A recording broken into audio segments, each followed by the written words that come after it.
As the night settled over the grand dining room, Sid leaned back in his chair, a glass of red wine in his hand. The guests, eager for the next tale, fell silent. Sid's eyes glinted as he began, his voice resonating through the room. "I came into a significant inheritance from my parents," Sid started, his tone grave. "Being young and reckless, I squandered it on every vice and pleasure imaginable. But wealth, as they say, is fleeting when mismanaged. Realizing that a future of poverty awaited me if I didn't change my ways, I decided to salvage what was left.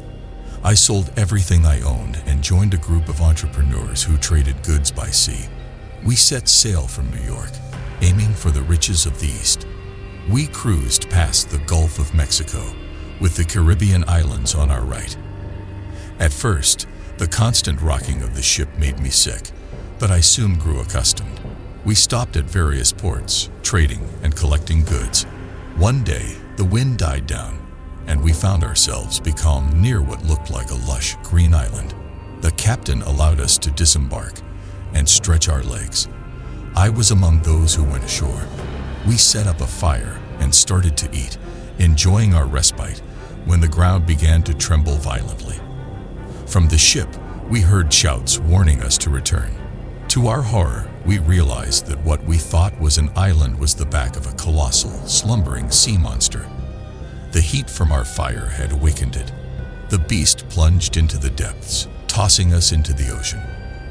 In the chaos, I grabbed a piece of floating wood and held on for dear life as the ship, caught in the sudden wind, sailed away, leaving me behind. I floated for hours, battered by the waves. When night fell, I was certain I wouldn't survive. But come morning, I spotted an island. Exhausted, I managed to climb ashore, collapsing on the grass, barely alive. When I regained some strength, I explored my surroundings and stumbled upon a tethered horse. Nearby, I heard voices coming from underground.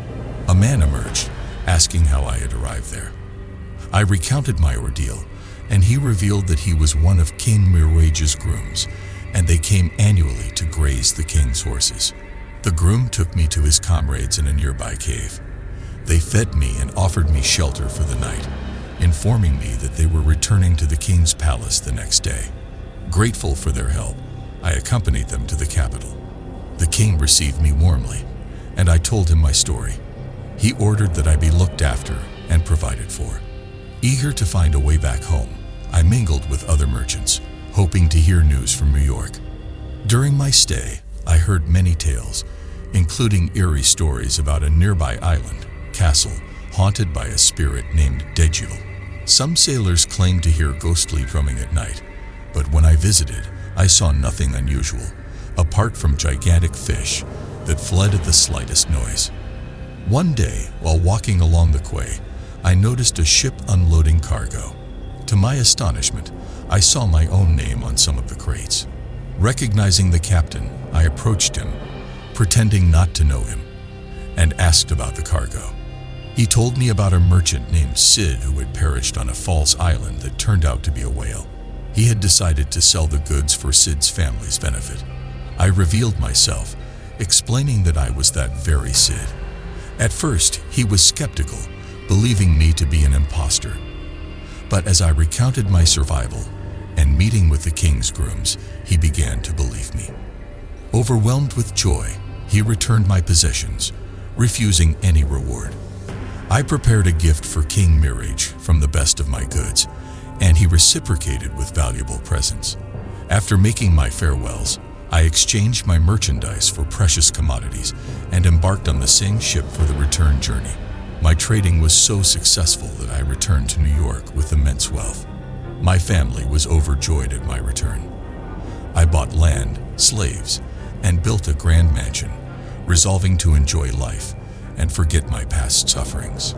Sid paused, letting the tension hang in the air. The musicians resumed playing, and the guests indulged in the feast, but the shadow of Sid's tale lingered. When it was time for Hank to leave, Sid handed him a purse of gold, inviting him back the next day for more tales. Overwhelmed by Sid's generosity, Hank returned home to his astonished family. The next next day, dressed in his best, he was welcomed back by Sid. As the guests gathered and the feast began, Sid prepared to recount the horrors of his second voyage.